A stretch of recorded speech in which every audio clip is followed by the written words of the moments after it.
Welcome to Happy Spouse, Happy House. Kwentuhan na naman. Pag-usapan naman natin isang bagay na I'm sure it will be interesting para sa mga couples na nakikinig o kahit hindi pa mga kasal, na lagi mo naman iparamdam sa asawa mo na mahalaga siya. Mga minsan, hugot Hugot. na hindi natin nasasabi sa ating asawa or sa family members na we really appreciate them. Minsan maliit na bagay lang pero hindi natin sila na-appreciate.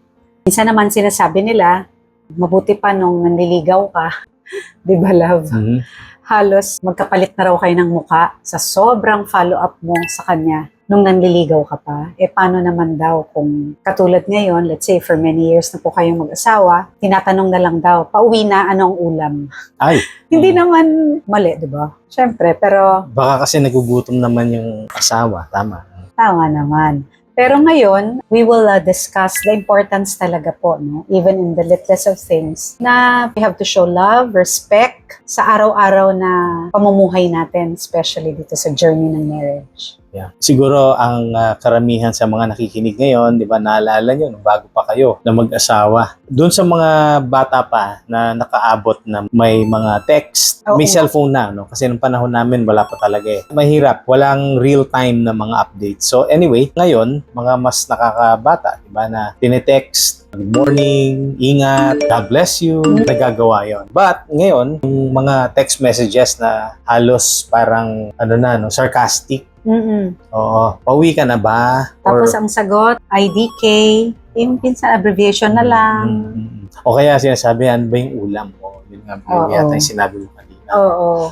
May katotohanan. Kasi nga may expectation din ngayon eh. Dahil real time nga ang communication. Hindi nga katulad nung araw. So, paano kami noon, nung kami ay nag-updatean, ay wala pa silang telepono noon, di ba? Alam niyo yan, ang Oo. hirap eh. Pero, pag nag-usap tayo, no, naalala ko na magkita tayo sa ganitong lugar, sa ganitong oras, talaga namang, syempre, you show up at yun ang usapan naman. Yeah. Yung importance ng, verbally saying na mahalaga ka sa akin, especially sa iyong asawa. Pag pinaparamdam mo na mahalaga yung asawa mo, kahit na anong age niyo na, di ba? Tsaka kung ilang number of years, yung pagtitiwala sa'yo ng asawa mo, di ba? Lumalakas, maaaring humahaba din ng pasensya, di ba? At saka tumitibay yung relationship between the husband and wife. Because top of mind, when you always say na mahalaga ka sa akin, kahit na maliit na bagay lang yung ginawa, it deepens nga yung relationship. Trust is built over time, especially if consciously ginagawa po natin. So may tatlong paraan tayong naiisip. At least, ganun lang muna para hindi tayo ma-overwhelm. Napakarami naman ang kailangan gawin. A little adjustment na pwede nating gawin para pwede mong maiparamdam sa asawa mo na mahalaga pa rin siya, no? Kahit na anong season ninyo. Lalong-lalo na kung season of busyness, di ba? Business sa work, ano pa ba? Maraming bagay. Sa mga bata, kung meron pa kayong maliliit na mga anak, no? Yung mga nagsisimula pa lang, tinatawag na child rearing, yung mga tinatawag na you're raising up your children. Pero again, hindi po siya reason na hindi natin gagawin ito because napakahalaga po nito, especially in our relationship. So, some practical tips lang na we can do, tama, no? Para hindi tayo ma-overwhelm love. We can check in yung mga daily activities. Small daily check-ins. Oo, small daily check-ins yung tinatawag na minsan pag may break tayo sa trabaho o kaya kung homemaker po kayo, i-check nyo naman po ang inyong asawa. Pwede tayong tumawag, pwede tayong mag-text, pwede natin siyang tanungin, kumain ka na, ano ang niluto mo, or anong ulam mo, or kung natatrabaho naman si husband, you can ask your husband, ano ba yung pwede kong ipagdasal sa'yo? I usually ask also Chico that, no, na during the day, ginagamit po namin yung technology. Tinasabi ko sa kanya, ipinagdasal kita, ano pa ba ang schedule mo ngayon na pwede kita ipag-pray? Ma-realize din natin may mga couples ngayon, lalo na yung mga nag-uumpisa pa lang o yung mga early years into the marriage. May mga pagkakataon kasi ang schedule ng mag-asawa ay magkasalisi. Kasi kung work from home or BPO, di ba? Sometimes yung isa pang umaga, yung isa pang gabi, hindi pa siguro nagiging maayos yung scheduling kaya hindi sabay, di ba? Kung umaga-umaga, gabi-gabi. Tama. May mga nakakausap nga kami, ang hirap talaga. Kauuwi lang isa, paalis naman yung isa. Oo. So hindi Or talaga. tulog na Or pagdating. tulog, oo. Kaya yung pangangamusta, okay lang, hindi ka agad sumasagot. Siyempre nakatulog yung kauuwi pa lang from work. Pero yung kamusta, sigurado naman yan, sasagot kayo, di ba? Malaking bagay. Pagkagising ninyo. Oo. Yung small daily check-ins, how are you? Kumain ka na ba dyan? Pwede mo naman tanungin, nagkape ka na ba? Diba? Sinong kasabay mo? Oo. So Or at least, kamusta ang mga bata, kung maliit pa. Kung nandun sa bahay, yung isa. Yeah. Malaking bagay yan, ha? Na Yeah. ipakita natin na we appreciate at mahal natin ang ating asawa at pamilya. Yung pangalawa ay using appreciation words. Marami yan.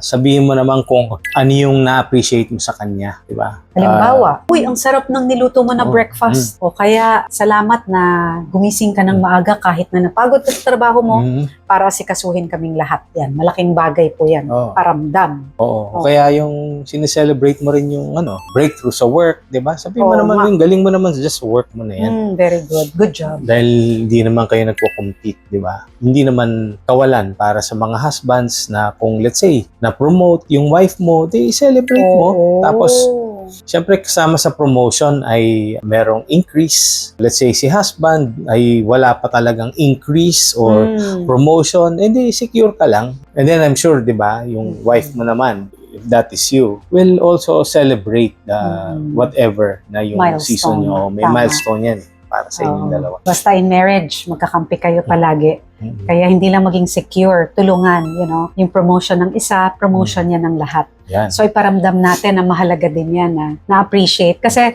seasons po ang marriage.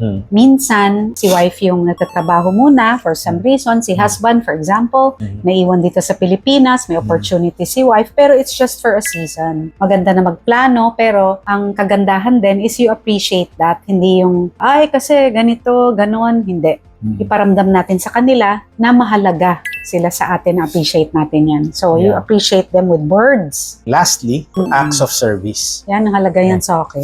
Ay, oo naman. Tulong sa bahay, pag homemaker. Tulungan mo sa simpleng gawaing bahay. I don't know. Marami ba sa atin yung nakaka-afford pa ng kasambahay, di ba? Pwede naman. O kaya may mga tumutulong sa inyo na nandyan. Pero, paano kung, let's say, nag-decide nga kayo dahil ayaw nyo ng kasambahay, di kayo lang yan, kasama ng mga anak ninyo, kung may mga anak na kayo. Yung mga hugasin, kasi merong mga nagluluto pero ayaw niya maghugas. Kasi nga, mainit. Tas biglang. Maghuhugas. Oo, so, it's either or. For example, may mga fur babies kayo na kailangan i-attend din, di ba? Tulungan, pakainin, ayusin, yung mga marami pong talagang sabi nga nila, hindi natatapos ang gawaing bahay. Kaya Totoo yun. Hindi talaga natatapos yan. Pero, kung meron namang magtutulungan para maipakita na you not only value but you appreciate each other through acts of service, 2 thumbs up po yan. Yeah. Naalala ko lang na kung yung isa ay nagluluto, isa ay maghuhugas. Pag may isang naglaba, ikaw naman ang magplancha. Oo nga, Tapas no? lang yun. Oo. So, give and take, hindi bilangan. Hindi bilangan ganun. Marami na. At magtimpla ng kape. Yan. Pagtimplahin mo ng kape ang katulad. asawa mo.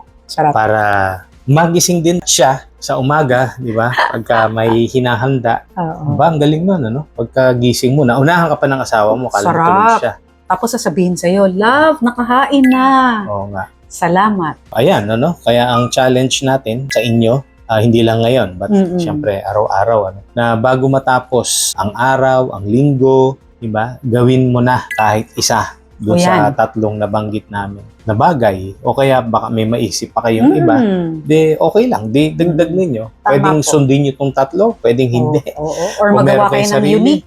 Para sa inyo. Pagkasundaan nyo yun. Basta ang goal po natin is, tama di ba, love? Let's show them, pakita natin ang pagmamahal natin sa ating asawa at pamilya. Ayan. So, para sa bahay, para din yung mga anak, nakikita nila na may magandang example na ginagawa ng mga parents. Meaning kayo yon, di ba? As husband and wife, dahil later on sa buhay nila, sila din ay mag-aasawa. So, alam nila, may practice na sila, may nakikita na kagad sila kung ano yung dapat nilang gawin. It's important to show love. So, with that, kung sino man kayo, we are praying that by the grace of God, magagawa nyo itong mga bagay na ito. Magagampanan nyo ito. Oo. Kasi again, apart from the Lord, we cannot do anything. Really. Rely on God and ask for His wisdom to be upon you on how to do all these things. Para si Lord din na mabigyan ng glory and honor. No? Hindi naman para sa atin to. But the glory and honor goes to God and to God alone. And so there, we'll see you again until sa susunod na ating usapan. Kaya tandaan, sa Happy Spouse, Happy House, ang bawat pamilya Ay may pag-asa. I'm Coach Marianne. And Coach Chico. God bless you. God bless you all.